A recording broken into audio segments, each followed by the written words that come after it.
तो गाइस हम इसकी कर रहे हैं अनबॉक्सिंग। टॉप काबू की टॉप है, पता नहीं हुआ मेरे लिए ये मंगा देना तो कह रखा है बड़ा ना हो जाए, उसको पता चला गुआ के बराबर आ रहा है। टॉप तो अच्छा ढूंढा है हमारी प्रिंसेस ने, आ जाएगी। बड़ा होगा ठीक है, बड़ा भी ठीक है। नहीं बड़ा होगा, बहुत बड़ा होगा। अच्छा, मैं पहनूंगा इसको, बड़ा होगा, मैं बहुत पहन बड़ा है। लूंगी, बड़ा होगा मैं पहनूंगी, मेरे को तो आ जाएगा। इसको नहीं आएगा, मेरे को आ जाएगा। बस वो। तो गाइस ये है हमारी काबू की टॉप, बहुत ही सुंदर सा प्यारा सा। बट ये बड़ा हो गया है। इसको मैं आपको अभी पहन के दिखा रही हूँ। ओके, टॉप मगर तरीके से देखा टॉप ये मुझे लग रहा है ये थोड़ा सा काबू को बड़ा हो सकता है, लेकिन उसकी चॉइस अगर बड़ा हो गया तो हम पहनेंगे। Hey guys, welcome back to my blog. कैसे हैं आप सभी लोग? आई होप आप सभी लोग बहुत अच्छे होंगे और मैं भी बढ़िया हूँ। तो गाइस आज मैं चलेगी यहाँ पे तैयार श्यार होकर अपनी बहन के साथ मार्केट। मेरी बहन की कंप्लेन रहती है कि जब से मेरी शादी हुई है तब से मैं उसके साथ शॉपिंग करने नहीं जाती हूँ। अब देखते हैं ये मार्केट में मुझे क्या क्या दिलाती है। आफ्टर ऑल जॉब वाली है तो कुछ तो दिलाना ही चाहिए, बिकॉज अभी तो मैं घर में बैठी पड़ी हूँ। तो गाइस यहाँ पे हम चले गए थे अट्टा मार्केट के लिए, शॉपिंग करने गई थी वट सावित्री व्रत के लिए, लेकिन मुझे वहाँ कुछ भी नहीं मिला। यहाँ मैं कटर बटर घर के सामान उठा के आ गई, और ये क्या क्या उठा के आ रखी हुई है तो मैं घर जाके आपको दिखाने वाली ही हूँ। तो यहाँ पे हम आ गए हैं वापस, तो यहाँ पे पहुँच चुके हैं हम घर पे। और आप देख सकते हैं गई थी व्रत की तैयारी के लिए, लेकिन अल्ले के आगे कुछ और ही। यहाँ पे मेरे पतिदेव कह रहे हैं मुझे पता था तुम फालतू ही शॉपिंग करोगे। मैंने कहा कल ही कर लूँगी व्रत की शॉपिंग, तो क्योंकि कल तो 12 बजे के बाद यहाँ पे पूजा होनी थी। क्योंकि मैंने दिन में पापा से पूछा था तो पापा ने बोला था कि मुहूर्त 12 बजे के बाद का है, तो हम वट वृक्ष की पूजा ना 12 बजे के बाद ही कर सकते हैं। तो यहाँ पे मैं लेके आई हूँ 2 जार जो ना ग्लास के हैं, क्योंकि मैं जब आम का अचार डालूंगी ना तो उसके लिए मैं स्पेशली इन्हें लेके आई। लेकिन गाइस पता है मैं बहुत ही ज़्यादा अनसेटिस्फाई हुई उस चीज़ से। यहाँ पे सब तो सही था, लेकिन मैं एक ग्लास को चेक करना बंद, मतलब एक कंटेनर मैंने चेक नहीं किया था, वो ही ना उसका ही रबड़ थोड़ा सा डिफेक्टिव आ गया। अभी मैं कभी अट्टा मार्केट जाऊँगी तो चेंज करा के लाऊंगी, क्योंकि ये इतने महंगे रहते हैं। वैसे ही महंगे रहते हैं, लेकिन मुझे अट्टा में तो खैर ठीक ठाक मिल गया था, 100 का मिल गया था। तो लेकिन फिर भी एक कंटेनर अगर 100 का लिया है तो उसका ये अगर डिफेक्टिव आ गया तो चेंज करना तो बनता है, क्योंकि 100 रुपये भी हम लोगों के लिए काफ़ी मायने रखते हैं। तो इसके बाद ना मैं यहाँ पे लेके आई थी, मुझे लेकिन बहुत दुख हो गया था कि इसका रबड़ कटा हुआ है।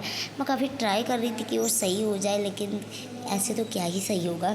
या तो मुझे चेंज ही कराना पड़ेगा या फिर मुझे ऐसे ही मैनेज करना पड़ेगा। मैनेज तो शायद मैं नहीं करूँगी, मैं इसे चेंज ही करा के लाऊंगी।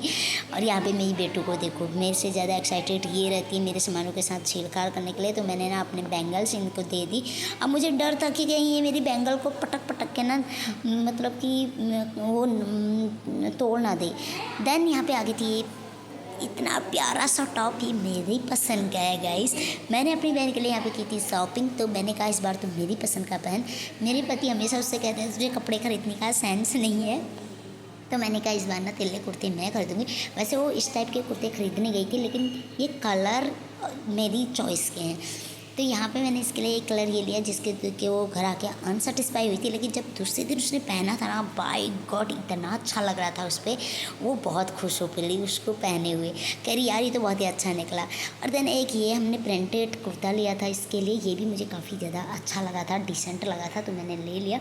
एक इसने अपने लिए नाइटी लिया था, मतलब निक्कर लिया था घर में पहनने के लिए। और यहाँ पे एक लिया था इसने ट्राउज़र। तो ये ट्राउज़र तो खैर इसी के पसंद का है, तो मुझे भी पसंद आया। मैंने कहा रख ले, ठीक लग रहा है। तो ये तो हमने ऊपर ऊपर ही ऐसे ही बिना ज़्यादा झेल झमेल के किया था, क्योंकि हमने अपने पति देव से और उसने अपनी जीजा से बोला था कि हम 1.5 घंटे में घर आ जाएंगे, 1.5 घंटे तक का बाबू को तुम्हें संभालना है। उसके बाद आते हैं मेरे सामान की बारी। अब देखो मैं क्या फालतू चीज़ें उठा के लाई। सबसे पहले पा करने वाला मैं बेटू के लिए उठा के लाई, जो 60 के मुझे 3 मिले थे। ये एक पन्नी में कवर थे, लेकिन वो पन्नी मेरी बेटू ने पहले ही फाड़ दिया था। उसके बाद आती है बारी, यहाँ पे मैं बेटू को खिला दी, लेकिन कोई फ़ायदा नहीं। मैं कितनी ही चॉइस ले आऊँ, लेकिन मेरी बेटी को तो खेलना ही नहीं होता, थोड़ी सी देखते देखते फिर नहीं खेलती है। इसके बाद मैं लेके आई की थी अपने सर में लगाने वाली brown, natural brown 2 packet mehndi. यहाँ पे मैं अपनी सासू मॉम के लिए लेके आई थी बैंगल्स, सिंदूर, बिंदी, जो भी होता है ना ये वट सावित्री में सिंगार का सामान लेके आई थी। और यहाँ पे मैं अपने लिए भी बैंगल्स उठा के लाई थी थोड़ा सा। कुछ सामान मुझे अभी लेके आना है, लेकिन उसको ना मैं मॉर्निंग में ही लेके आऊँगी, मेरे पास टाइम नहीं था। अपने लिए मैं लेके आई थी एक हर्बल सिंदूर, जो ना कॉस्टली तो था, लेकिन मेरे पता नहीं यार माथे में बहुत ज़्यादा ना इचिंग हो जाती है और एलर्जी हो जा रही थी। 1-2 दिन तो मैंने सिंदूर ही नहीं लगाया, लेकिन बिना सिंदूर लगाए तो मन ही नहीं करता है। तो मैंने कहा यहाँ पे मैं अपने लिए ना अच्छी क्वालिटी का सिंदूर देखती हूँ आज। तो ये मुझे ना जो मार्केट में काफ़ी सस्ता मिल जाता है सिंदूर, लेकिन मैंने थोड़ी महंगा लिया, लेकिन मैं इसे आजमाना चाह रही थी, ये सच में मेरे पे सही काम करेगा तो ठीक है ना, थोड़ा महंगा ले लूँगी, कम से कम मेरी एलर्जी तो नहीं होगी। तो यहाँ पे मैंने ले ली थी मेहंदी की 2 कोन्स। तो यहाँ पे तो ये था मेरा थोड़ा सा व्रत का भी यहाँ पे इंक्लूड किया था मैंने। और ये क्या चीज़ है भाई, ये है मंगलसूत्र जो मैंने लिए थे, एक सासू मॉम के लिए, एक दीदी के लिए और एक अपने लिए। 3 मंगलसूत्र मैंने यहाँ पे लिए थे। एक मंगलसूत्र अभी पता नहीं कहाँ पे है, गजबज में पड़ गया मुझे लग रहा है। तो मेरी दीदी हमेशा कहती है मुझे एक मंगलसूत्र दिला देना। मैंने एक सिंपल सोर मंगलसूत्र लिया, मुझे काफ़ी पसंद आ रहा था, मैंने अपने लिए लिया तो उसके लिए भी ले लिया। मुझे लगा उसको भी पसंद आएगा, अब पता नहीं उसको पसंद आएगा या नहीं आएगा। देन बारी आती है यहाँ पे मेरी बेटों के लिए। मैंने ये ले रखा है ट्रैवलिंग के लिए एक छोटू सा मिनी फ़ैन। कभी हम घूमने जाए ना, मतलब अभी घर वर जाए या कहीं जाए तो बस में बहुत ज़्यादा गर्मी लगती है, तो मैंने सोचा ना अपनी बेटों के लिए मैं इसे ले ही लूँगी। तो ये मुझे काफ़ी सही रेट में मिल गया था, मतलब ठीक था। तो इसकी हवा भी ठीक ही आ रही थी। ट्रैवलिंग में तो थोड़ी सी कोई फू भी कर दी तो बहुत ज़्यादा अच्छा लगता है, तो उस हिसाब से तो ये काफ़ी अच्छा था। तो ये वैसे 200 बोल रहा था, लेकिन मैंने उससे कहा मैं 100 दूँगी, लेकिन वो नहीं माना, तो 130 उसने मुझे लगाया। तो मैंने कहा चलो कोई नहीं, 30 रुपये में क्या ही जो रहा है। तो मैं अपनी बेटों के लिए लेके आ गई थी यहाँ पे एक छोटू सा मिनी फ़ैन। एंड गाइस ये तो था मेरा आज का शॉपिंग। यहाँ पे मैंने ये थोड़ी बहुत शॉपिंग की थी और अब ना फिर मैं खाना वाना जल्दी से बनू लूँगी। खाना वाना बनने के बाद मैंने कहा ना मैं अपने कर लेती हूँ वट सावित्री व्रत की यहाँ पे थोड़ी सी तैयारी। तो मेरी बहन डिजाइनर मेहंदी आर्टिस्ट मुझे लगा रही है यहाँ पे मेहंदी। सच में मतलब अब ये काफ़ी अच्छी होगी यार मेहंदी लगाने में, मैं कह सकती हूँ ये मतलब काफ़ी अच्छा कर सकती है इस फील्ड में अगर अपना करियर बनाए तो। क्योंकि ना इसने कहीं से सीखा नहीं है, अपने मन से ही बनाती है डिज़ाइन, तो ठीक है अच्छा लगा, मतलब मुझे काफ़ी पसंद आया। और यहाँ पे लेकिन देखो इसकी सारी मेहनत पे पानी फेरेंगे हमारी बिटिया रानी, वो मेरी मेहंदी सारी बिगाड़ देती है और मुझे इतना गुस्सा आता है उन पर, मैं क्या ही बताऊँ। लेकिन हंसी भी आती है, ये एक बहुत क्यूट सा पल था मेरी बेटी का। उनने खराब भी किया तो पहली बार ऐसा हुआ कि मुझे हंसी आई, गुस्सा भी नहीं आया और प्यार भी आया।